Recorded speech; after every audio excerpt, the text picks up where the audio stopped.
حضرت بریدہ رضی اللہ تعالی عنہ فرماتے ہیں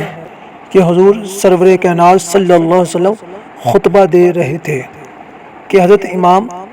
حسن و حسین رضی اللہ تعالی عنہ مسجد میں آ گئے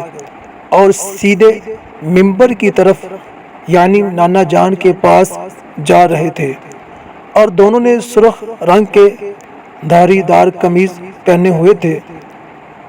اور چلتے چلتے کبھی حسن گرتے اور کبھی حسین۔ جب امام الانبیاء علیہ الصلاۃ والسلام کی نظر رحمت حسنین کریمین پر پڑی تو آپ منبر سے اترے اور دونوں کو اٹھا کر اپنے سامنے بٹھا لیا، پھر فرمایا اللہ تعالیٰ نے سچ فرمایا ہے کہ تمہارے مال اور اولاد تمہارے لیے آزمائش ہے۔ اس کے بعد کملی والے نے لوگوں کو مخاطب کرتے ہوئے فرمایا کہ شاید تم لوگ حیران ہوگے کہ میں نے ایسا کیوں کیا،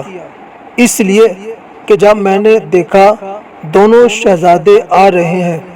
اور گرتے جا رہے ہیں تو مجھ سے رہا نہ گیا، یہاں تک کہ میں نے اپنا خطبہ چھوڑ دیا اور ان شہزادوں کو اٹھا لیا۔ دوستان محترم، دیکھا آپ نے کہ آپ صلی اللہ علیہ وسلم کو حسنین کریمین سے کتنی محبت اور کتنا پیار ہے، اس لیے تو